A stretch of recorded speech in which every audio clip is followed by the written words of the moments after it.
Baltimore's $1 housing program has failed. Out of hundreds of applications, only 11 people qualified. Now, if you've been here before, I did a video in the past talking about this dollar program and how it's not exactly as it seems. Now, these hundreds of people that initially qualified are people that actually live in Baltimore. They were given the first preference as to the people that can apply for these $1 homes. Now, one of the stipulations of being able to apply for these homes is in order to get them for $1, you had to, number one, live in the property for up to 5 years, and you had to show that you have at least $90,000 to rehabilitate these homes. Now, here's the thing. There are several issues that I mentioned in my other video when it comes to buying homes in Baltimore. See, just like everybody else, when I first got familiar with Baltimore, I had so much money in the bank. I just went on auction.com and I just started buying up these homes blindly, not really knowing anything about the Baltimore real estate market and how it works and how Baltimore is totally different than any other. It's unique, more unique than any other real estate market in America. Now, to be fair, there are 1,400 other applications that are just sitting, but these are from people that are outside of Baltimore. So these people will most likely have to get the homes for $3,000 because they aren't Baltimore residents, and they most likely are looking to invest and be investors in this program versus, the buyers that are going to live in the program. But again, like I've said, when this thing went viral on social media, most people do not have an understanding of the Baltimore market. Buying a property, these cheap properties, they're cheap for a reason, in Baltimore is like a catch-22. Here's one thing that they do. These homes, number one, aren't going to be in the best neighborhoods, right? Maybe they'll be valuable in the future, but as of right now, they won't be in the best neighborhood. The second thing is, you may be buying a home that it's not even there. It may just be grass. It may just be a shell. It may be a total knockdown, right? And people, because a dollar, right? $3,000 is super exciting, right? I can get a home, that could possibly be worth $500,000 later, in a year or 2 years. It's not going to happen. And the reason why I say it's a catch-22, and one thing that I learned after buying all of these homes is that as soon as that title transfers to you, Baltimore City starts milking you for money. Okay, what they'll do, they'll send you a ticket. Hey, one of your boards fell off. There's trash in front of the property, right? So the city isn't going to write themselves a ticket. They're going to transfer it to you and then start sending you tickets in the mail to start milking money out of you through fines, right? So you spend $3,000 on a property. Well, in a year or 2 years time frame, you could end up spending $3,000 in violations and tickets because, here you are living, in Atlanta or in California. You don't know what's going on with this property, right? So, if somebody dumps or puts trash in front of the property, the city will write you a ticket for having trash in front of your property, right? It's dumb stuff like that, right?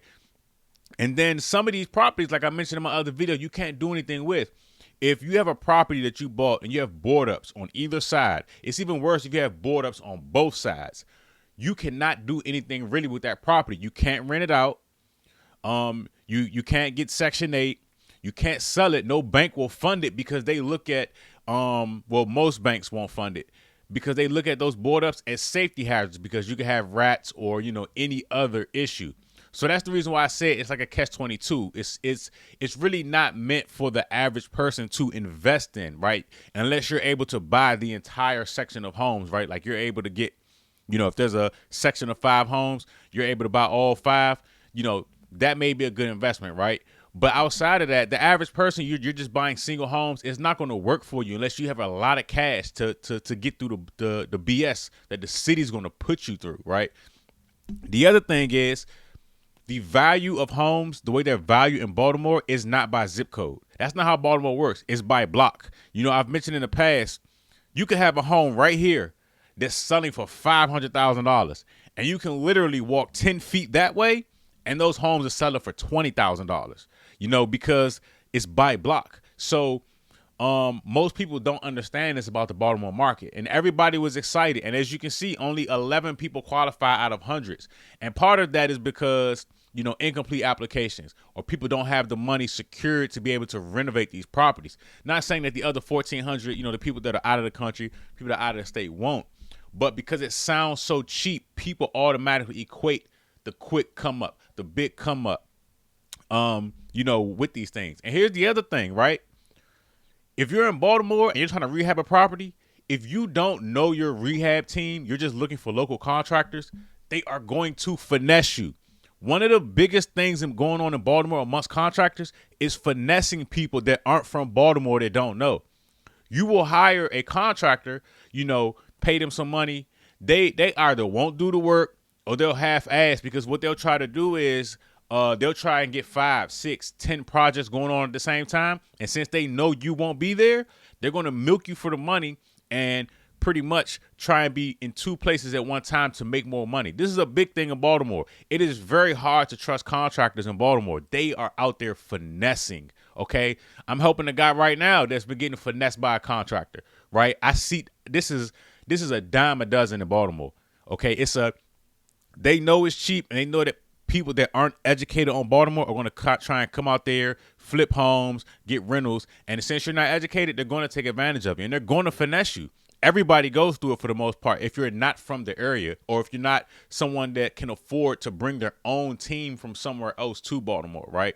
So, a lot of this stuff sounds good, and I knew from the beginning that it wasn't going to go the way that people thought it was going to go, because, again, I have experience in that market. I've learned my lesson. I know other people have learned their lesson. I know some people that have stayed in the market, went through the BS, put their team together. They know what neighborhoods, they know what homes to go after, right? It's more than just, oh, it's $1, let me get that. It's a lot deeper than that.